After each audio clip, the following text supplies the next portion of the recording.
Reporting is ordered, sir. You awake? Sorta. You forget your coffee? For once, I don't need it. I gotta talk to you about something. Okay.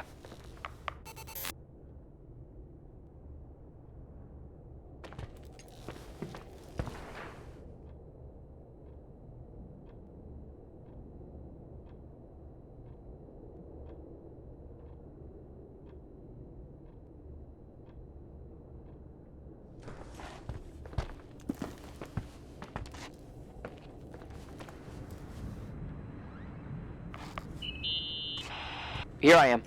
You didn't tell me you knew Leonard. I thought we'd been through that. Let me finish. I spent the night going through his stuff, and I want to know what you think. About what? You obviously know more about this place than I do. About what went on here, since I left at least. What do you mean, you went through his stuff? What are you looking for? Someone calls me and says Rachel is alive. Then a lipstick appears out of nowhere. It feels like something weird's going on. Rachel is dead. That's what everyone says. But maybe the story deserves a second pass. There are too many gray areas. Look, the storm is dying down. You'll be able to leave soon and go back to your life. And you can forget about the whole thing, like you did 10 years ago. What do you care about this old business? It's not worth losing sleep over just to play detective. I'm not busy at the moment. I want to follow my instinct.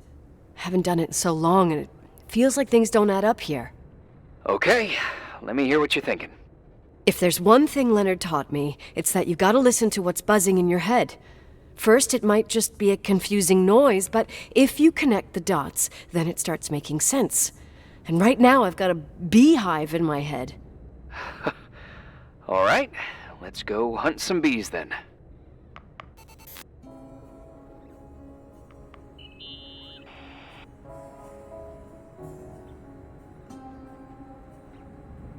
I found a copy of the local paper, dated December 29th, 1981, the day that the body was discovered.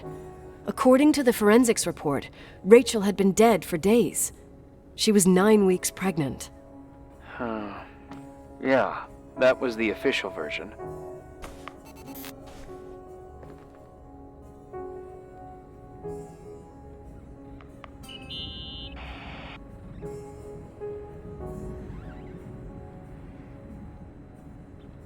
In this article from a couple years back, there's a statement by some girl who affirms she saw Rachel in a hallway at the Timberline. Who's this girl? A classmate, Glenda Ferguson. I tore out the page. I think the magazine was MT Woman.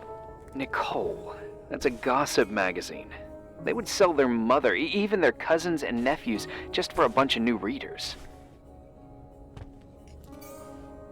I know, it's not a very reliable source. Rachel fell 90 feet into a void. She can't be alive. I thought I was the skeptical one here.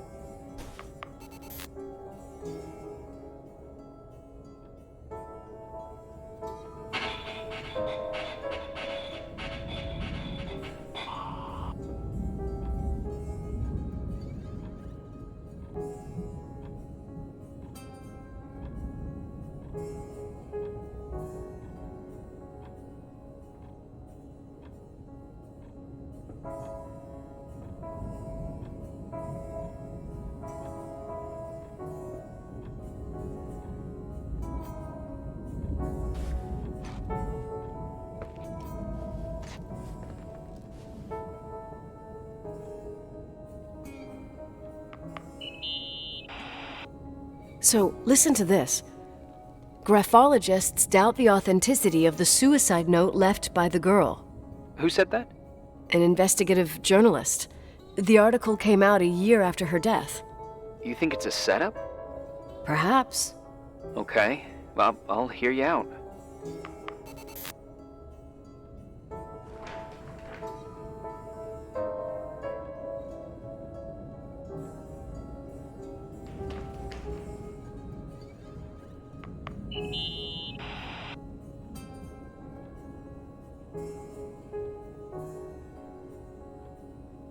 You know, I can't stop thinking about Rachel's father. Reverend Foster. He was a very strict man. Harsh, even for pastor standards.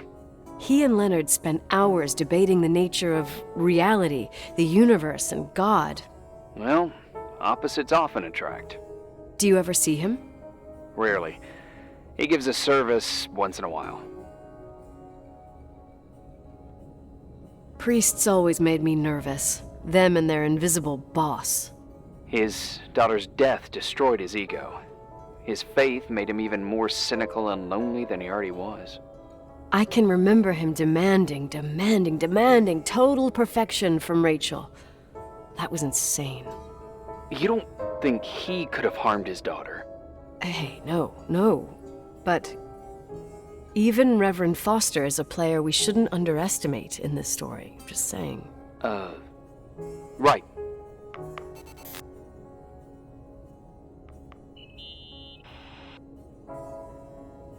Hey, I found a book in Leonard's things. It's a collection of poetry, but it's got notes written in it. Did your father write them? What do they say? Dates, notes, thoughts. Listen to this. Today I saw Rachel. Or Rachel is sad. Or Rachel says she feels alone. He kept a diary about her. But the book was printed 8 years after Rachel's death. Do you mean it's like he was talking with Rachel after she died? As if he saw her. Well, I mean, there must be an explanation. Of course, there's an explanation for everything, and we've got to find it.